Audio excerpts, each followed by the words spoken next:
dois dire que c'est la question la plus difficile à répondre. Parce qu'on ne choisit pas les romans, on les sent. Le roman, pour moi, c'est comme une histoire d'amour. Vous ne décidez jamais pour tomber amoureux avec une femme. Mais vous vous trouvez à un moment donné amoureux avec une femme. Moi, je pense que j'ai senti le roman. Je dois dire un peu que mon père, qui était écrivain connu en Égypte, était l'avocat de l'Automobile Club. Il m'a amené quand j'étais petit.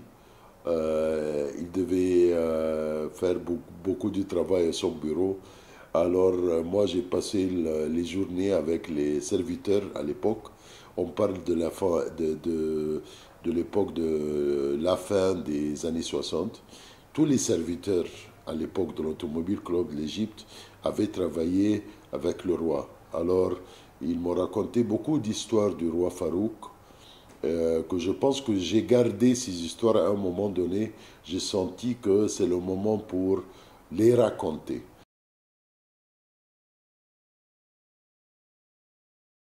L'essentiel dans un roman, c'est un élément organique, c'est un élément qui n'est pas calculé. Alors c'est très dangereux d'essayer d'écrire un roman par rapport à des idées, parce qu'à la fin, vous aurez un roman d'idées qui est un roman mort. Et ici, j'utilise la phrase que j'adore de Jean-Jacques Muffeltrinelli, qui a dit que il y a deux genres de romans. Il y a le roman vivant et le roman mort. Et moi, il a dit, moi, je publie seulement le roman vivant. Alors, j'essaye tout le temps d'écrire des romans vivants. Ça ne veut pas dire que ça n'aura pas un rapport avec ce qui se passe. Ça a eu vraiment un rapport avec ce qui se passe en Égypte. Mais je n'avais pas ça en tête et je ne dois pas l'avoir. Vous voyez, la révolution égyptienne est arrivée en 2011. J'ai commencé l'écriture en 2008. À 2011, j'avais fini 2 tiers du roman. Il me manquait le tiers de la révolution. J'avais la chance parce que je devais inventer ou imaginer les sentiments de révolution des serviteurs. Alors j'ai vécu une vraie révolution. Quand j'ai repris l'écriture, c'était très facile. C'est devenu beaucoup plus facile. Parce qu'au lieu d'imaginer les sentiments, je me souvenais des sentiments que j'ai vécus moi-même pendant la révolution. Alors, moi, j'étais très content. La révolution a eu une influence très positive sur l'écriture parce que vraiment, ça a tombé très bien.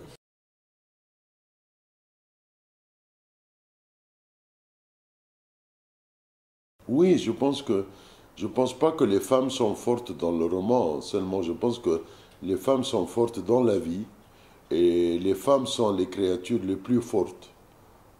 Mes personnages femmes sont des personnages que j'aime, que j'adore, que je fais confiance, que je présente et qui existent dans notre vie. Mais nous, les hommes, moi je ne généralise pas, moi je parle de pas mal d'hommes qui n'aiment pas cette vérité.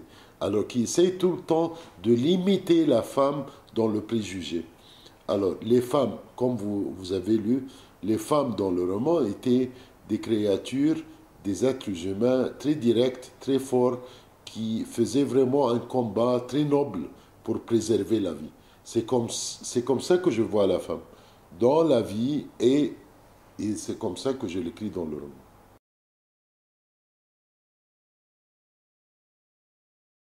Si on libère le sexe du plaisir et du tabou, on va se trouver dans une zone très humaine. Alors qu'on ne peut pas vraiment négliger comme romancier. Le sexe, tu rencontres de deux êtres humains pour des raisons très différentes. On fait l'amour pour des raisons beaucoup plus que le plaisir ou que le désir. On fait l'amour parce qu'on a peur. On fait l'amour pour découvrir le partenaire, l'autre côté. On fait l'amour parce qu'on a besoin d'un père ou d'une mère. On fait l'amour parce qu'on a besoin vraiment de se débarrasser de tous les sentiments négatifs. On fait l'amour pour plusieurs raisons. Alors, je ne pense pas, je ne peux pas penser d'un vrai romancier au niveau du monde qui n'a pas présenté la relation sexuelle comme une zone humaine à comprendre, à étudier et à présenter.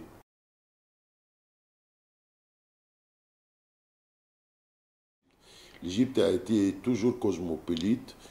L'Égypte a reçu des immigrés de tout autour du monde qui vivaient pacifiquement en Égypte, sans problème. Ils ont été toujours accueillis et traités comme s'ils étaient égyptiens. On parle ici des Italiens, on parle des Arméniens, on parle des Juifs, on parle des Grecs, on parle... C'était l'Égypte.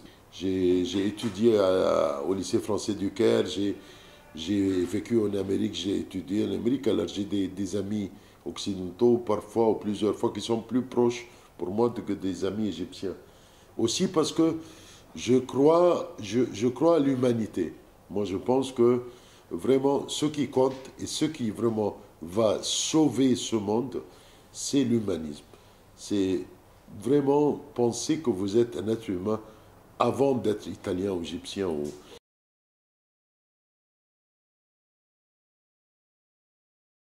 La dictature et le pétrole. La dictature parce que quand on est dictateur, on s'en fout de ce qui se passe. On aime vraiment garder le pouvoir.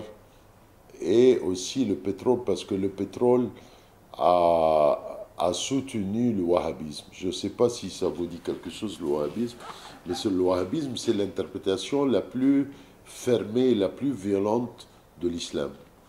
Chaque religion a beaucoup d'interprétations. On a eu une interprétation très ouverte et très démocratique, très progressive ici en Égypte, l'interprétation égyptienne de l'islam. Dès la fin des années 70, au commencement des années 80, il y avait le boom du pétrole. Et le boom du pétrole a aidé à la promotion du wahhabisme. Alors, on a eu jusqu'à maintenant des mosquées, des chaînes de télévision wahhabites et tout. Alors le roi, quand il a l'argent, il va dépenser cet argent pour la promotion du wahhabisme parce que ça va aider à la fin pour lui, ça va l'aider à rester au pouvoir. Alors on a souffert parce que, et aussi on ne doit pas oublier que des millions d'Égyptiens étaient obligés d'aller pour travailler au Golfe, pour faire leur vie. Ils sont revenus avec les idées wahhabites. L'interprétation wahhabite est pas seulement différente de l'identité et les idées égyptiennes, mais c'est vraiment le contraire. Alors, il n'y a pas de place pour les étrangers, les Européens, dans le domaine wahhabite. Il n'y a pas de place. Il n'y a même pas de place dans le domaine wahhabite pour les musulmans modérés ou pour les laïcs ou pour les gens qui ne pratiquent pas. Vous voyez? Alors, ce n'est pas question que l'Égypte reste cosmopolite. Mais je dois dire que on a eu une influence très positive de la révolution égyptienne, c'est qu'on est retourné à nos concepts de la religion qu'on a perdu pendant des années.